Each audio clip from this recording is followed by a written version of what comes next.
Selamat pagi pemirsa. Assalamualaikum warahmatullahi wabarakatuh. Pemirsa, di pagi hari ini ya masih fajar mau terbit. Ya, ini bisa dilihat di belakang saya. Jadi pemirsa, yang akan kita bincangkan di pagi hari ini adalah bagaimana negara-negara tertentu itu bisa maju pertaniannya. Ya. Yang dapat kita contohkan adalah yang ekstrem tentunya, yang nampaknya sulit tetapi bisa relatif maju. Ada negara Timur Tengah, ada Israel, ada Jepang, ada Australia, Belanda, kemudian ada negara-negara lain yang relatif maju pertaniannya. Jadi untuk menjadi maju tersebut tentunya dari beberapa faktor yang kita pelajari, itu ada beberapa faktor yang sangat penting karena dengan keterbatasan yang ada untuk pertanian itu sendiri.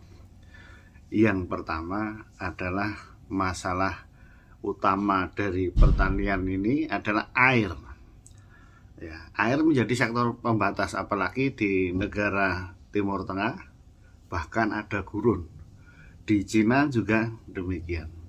Oleh karena itu salah satu kuncinya adalah mengatasi masalah air ini. Ya.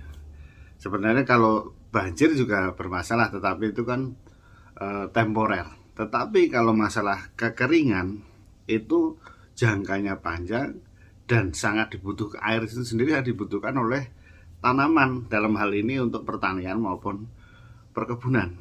Jadi kunci pertama adalah mengatasi masalah kekurangan air. Nah, di mana negara-negara ini, terutama yang di kekeringan ini, adalah satu, memanfaatkan air yang sangat efisien. Nah, sangat efisiennya bagaimana? Salah satunya menggunakan irigasi tetes atau drip irrigation. Jadi air dihemat sedemikian rupa sesuai yang dibutuhkan tanaman. Jadi tanaman-tanaman di gurun dan sebagainya itu menggunakan irigasi tetes. Jadi efisien. Tes itu karena sumber daya airnya sangat terbatas. Nah, demikian juga selain air juga dimasukkan nutrisinya. Kemudian mengenai masalah air ini juga, yaitu di Israel, negara di Timur Tengah sana juga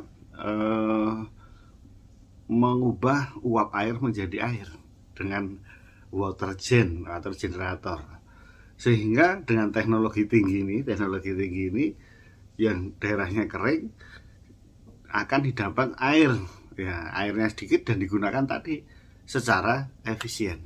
Nah, itu yang pertama adalah mengenai pengelolaan air. Nah, sangat efisien. Kemudian yang kedua, nah, kita tahu di daerah yang gurun, kering, itu juga selain suhunya yang panas adalah pasir. Pasir tidak ada nutrisinya, unsur haranya.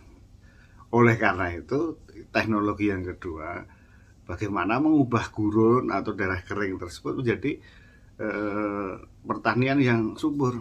Yaitu apa? Tentunya menambah bahan organik. Ini yang kedua ya.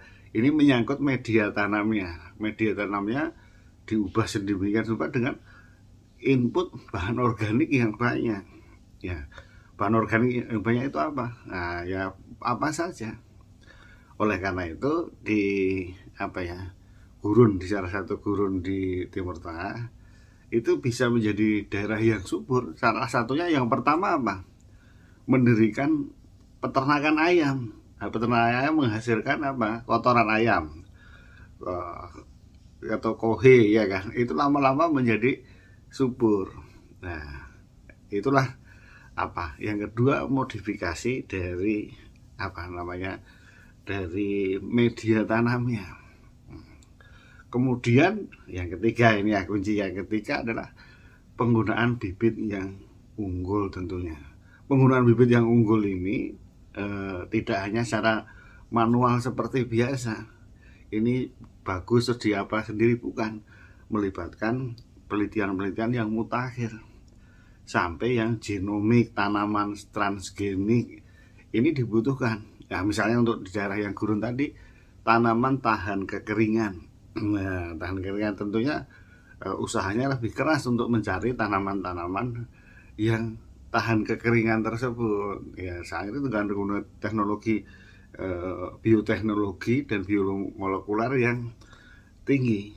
Ya, gitu. Jadi ada mereka maju, ada tanaman transgenik di jagung, di kedelai. Jadi kedelai yang kita makan juga transgenik. Kemudian kapas yang tahan penyakit. Nah, itu tadi ada yang gandum tahan kekeringan. Nah, itu misalnya. Itu penggunaan bibit. Kemudian dalam proses berikutnya, dalam budidayanya sendiri, nanamnya sendiri, itu juga menggunakan teknologi-teknologi kunci nih. Berikutnya pertanian tadi setelah medianya ada banyak bahan organik, tetapi masih perlu nutrisi, unsur hara. Apa yang diperlukan? Yaitu pemupukannya zaman sekarang kuncinya dengan biofertilizer, ya. Biofertilizer. Jadi ada bionya, ya. Ada jamur, bakteri, mikorhiza. Nah, jadi di daerah-daerah tersebut juga dikembangkan karena memang kering miskin, itu perlu ditambah pupuknya yang pupuk biofertilizer. Itu yang keempat, nah, dalam perawatannya. Kemudian berikutnya dalam merawat di daerah yang kering tandus atau yang marginal ini tadi, pengendalian hama penyakitnya apa? Ya, itu yang lebih sustainable, lebih alamiah, menggunakan biopestisida. Jadi bukan yang beracun. Itu kunci berikutnya. Ya, itulah yang sangat penting. Biopestisida dari nabati, nah, kemudian dari makhluk hidup yang lain. Jadi pengendaliannya tidak harus dengan bahan kimia, pestisida. Nah, itu kunci berikutnya. Selanjutnya di dalam pengelolaan itu perlu diterapkan yang zaman sekarang adalah yang smart farming. Nah, smart farming itu apa kuncinya? Menggunakan teknologi informasi saat ini, IT, menggunakan satelit dan sebagainya. Contoh pengamatan deteksi hama penyakit, supaya dalam yang luas itu terdeteksi supaya tidak gagal, tidak hancur. Nah, itu menggunakan berikutnya teknologi tinggi tadi, IoT, big data dan sebagainya. Itu yang harus diterapkan. Ini syarat-syarat menjadi pertanian yang maju dan tangguh. Kemudian berikutnya di ujung budidayanya, juga harus menggunakan teknologi terbaru. Apa itu? Mekanisasi dan automatisasi. Ini menggunakan teknologi yang terbaru juga. Jadi supaya efisien. Jadi panennya cepat, kemudian pengolahannya juga cepat, karena pertanian produk yang cepat rusak gitu. Jadi penanganannya dengan teknologi tinggi dan automatisasi.